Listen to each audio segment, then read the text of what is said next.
तो दोस्त हम लोग का एंशियंट इंडिया में वैदिक सिविलाइजेशन पढ़ रहे थे, तो हम स्टार्ट करते हैं वैदिक सिविलाइजेशन को पढ़ाना। तो आजीवन अभावित रहने वाली स्त्रियों को अवाजू कहा जाता था। इसका मतलब जो औरत शादी नहीं करती थी उसको हम डायरेक्ट अमाजू कहते थे। वैदिक काल में विधवा स्त्री को मृतक पति के छोटे भाई, मतलब अगर किसी का पति मर जाता था उस टाइम पीरियड में, तो उसके छोटे भाई से शादी कर लिया जाता था। महिलाओं को वैदिक समाज में सम्मानीय स्थिति प्राप्त थी, रिस्पेक्टेड थी वोमेन। वैदिक समाज में पर्दा प्रथा का प्रचलन नहीं था जैसे कि बिहार में होता है। वैदिक समाज में स्त्री और पुरुष दोनों आभूषण धारण करते थे। पुरुष भी आभूषण धारण करते हैं, आजकल सिर्फ घड़ी वगैरह पहनते हैं पुरुष। फिर बोलता है ऋग्वेद में मंदिर या मूर्ति पूजा का, वहाँ पर कोई मूर्ति वगैरह नहीं था जैसे कि आजकल मूर्ति रहता है। आर्यों का मुख्य सोमरस क्या होता है? अच्छा, सोमरस जो वनस्पतियों से बनाया जाता था। पूर्व वैदिक काल में लोग ऊन और मृग के कपड़े, अच्छा जो हिरण होते हैं उससे मार कर उसका चमड़ा उखाड़ कर उसका कपड़ा पहना करते थे। उस समय विंटर बहुत ज़्यादा स्ट्रांग हुआ करता था दोस्त। ओके, आर्य मुख्यतः 3 प्रकार के वस्त्र पहनते थे। आजकल जो कॉटन है और क्या क्या है हम नहीं जानते, सिर्फ एक कॉटन जानते हैं, सूती यही सब। उस टाइम पीरियड में वारु था, आदिवास था और उष्णीय चलता था। आर्य अंदर को पहनने वाले वस्त्र को नीवी कहते थे, निजी मतलब नीवी कहते थे। ओके, आर्य जैसे कि हम लोग इंटरटेनमेंट के लिए OTT, नेटफ्लिक्स, हॉटस्टार यूज करते थे, वहाँ पर वे लोग संगीत करते थे, खुरुत्र कीड़ा जुआ खेलते थे, घोड़दौड़ करते थे, रथदौड़ करते थे, आखेट या शिकार करते थे। पूर्व वैदिक काल में लकड़ी उद्योग, धातु उद्योग एवं बर्तन बनाने का उद्योग का विकास हुआ था। उस समय बार्टर सिस्टम चला करता था, बिकॉज उस समय मनी का प्रचलन नहीं था जैसे कि आजकल मनी प्रचलन, मनी छपता है, उस तरह उस टाइम पीरियड में कुछ नहीं था। व्यापार करे जल एवं स्थल दोनों मार्गों, अच्छा मतलब आप वाटर के द्वारा भी जा सकते हैं और थल के द्वारा भी जा सकते हैं, ऐसा सिस्टम था उस टाइम पीरियड पर। और क्या बोलते हो,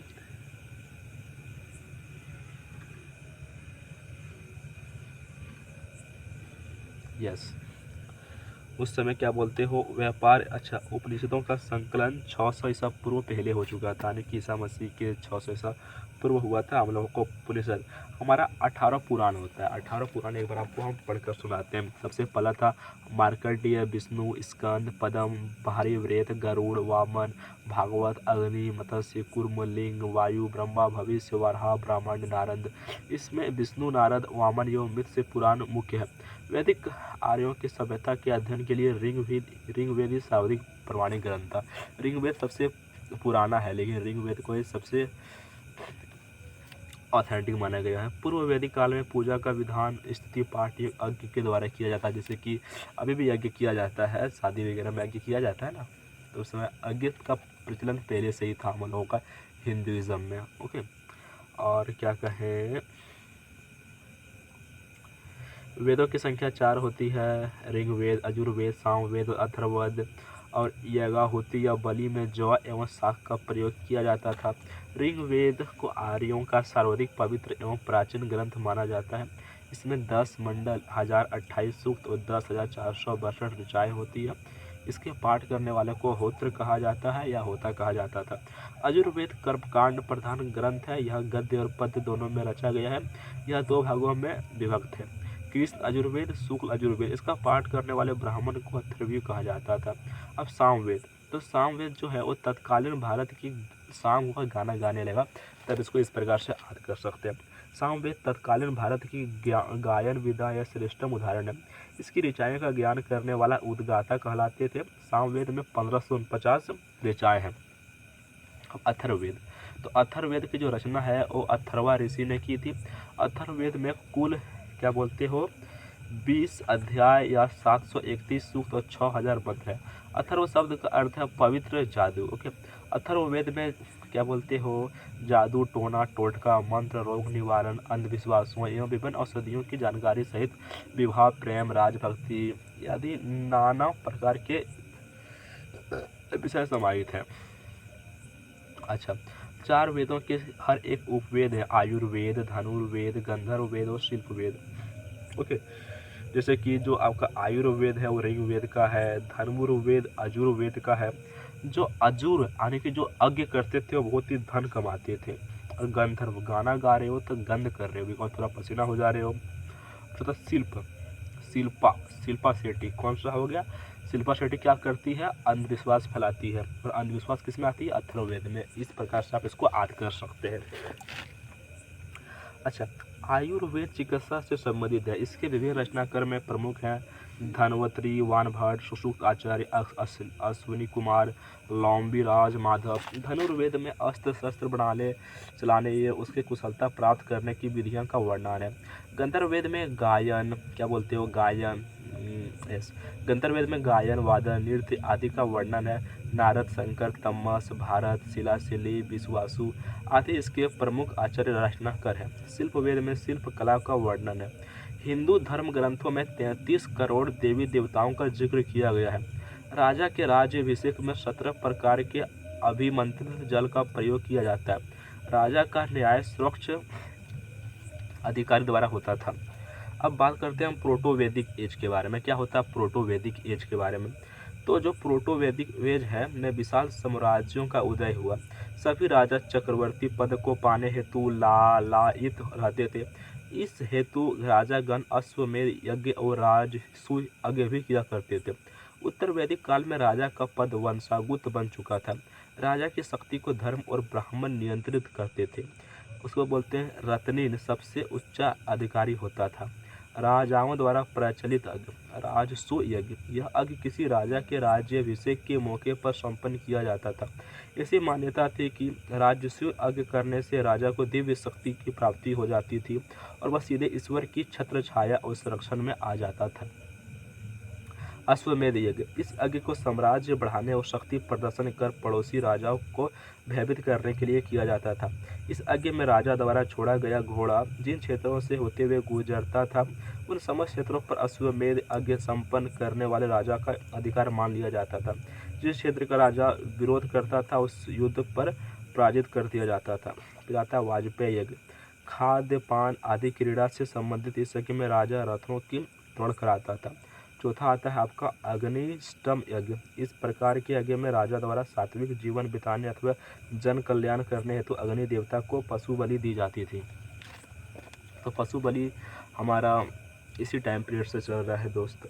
उत्तर वैदिक काल में त्रिदेव ब्रह्मा विष्णु महेश त्रिदेव है सर्वाधिक सम्मानित देवता हो गए थे, जबकि इंद्र का महत्व कम हो गया था।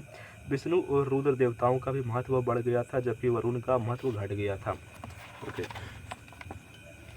फिर बात करते हैं हम धर्म में कर्मकांड और यज्ञ का महत्व बढ़ गया था। समिति सबसे बड़ा राजनीतिक संस्था थी जहां सार्वजनिक कार्य के लिए वाद विवाद द्वारा निर्णय लिए जाते थे। राजा सर्वोच्च न्यायाधीश होते थे। उत्तर वैदिक काल में राजद्रोह का सबसे गंभीर अपराध माना जाता था। इसके लिए ब्राह्मणों को भी कठिन दंड दिया जाता था। उत्तर वैदिक काल में वर्णों का निर्धारण व्यवसाय के स्थान पर जन्म के स्थान पर निर्धारित होने लगा था। अब राजा का बेटा राजा होगा, ब्राह्मण का बेटा ब्राह्मण होगा, क्षत्रिय का बेटा क्षत्रिय होगा, वैश्य का बेटा वैश्य होगा, शूद्र का बेटा शूद्र होगा। इस तरह जन्म के आधार पर होने लगा था। उत्तर वैदिक काल में स्त्रियों का महत्व में सम्मान में भी गिरावट आ गई थी। यजुर्वेद और उपनिषदों की रचना उत्तर वैदिक काल से ही हुई थी।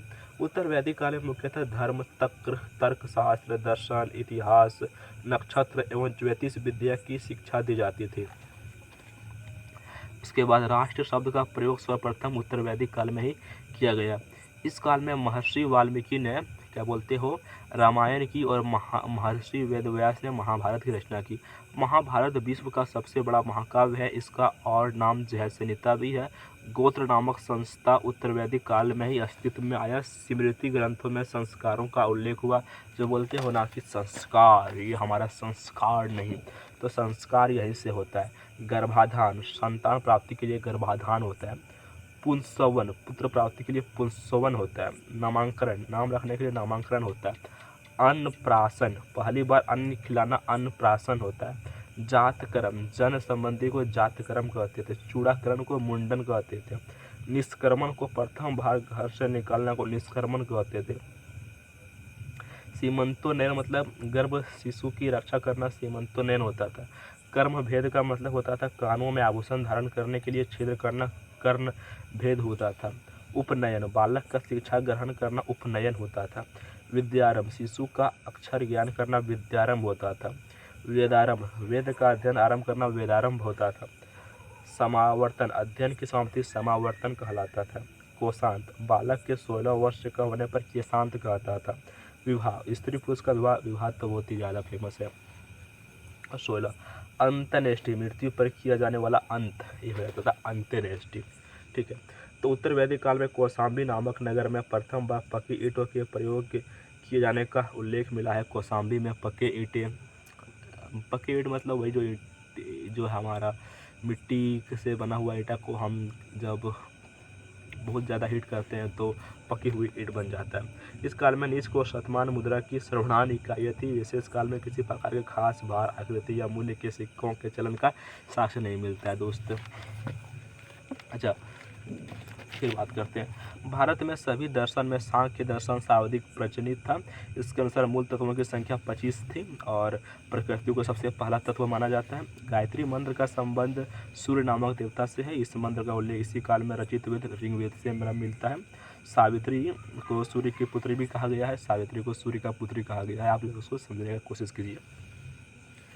मनुस्मृति में 10 अमों का उल्लेख हुआ है। क्या क्या 10 अम है? सबसे पहले ब्रह्मचर्य, दया, क्षमा, ध्यान, सत्य, निर्ममता, अहिंसा, चोरी न करना और मधुर स्वभाव और इंद्रियों पर दमन करना है। अपने इंद्रियों पर क्या करना है, समझ रहे होंगे मेरे दोस्त। ये बोला था अर्जुन, कृष्ण ने अर्जुन को बोला था।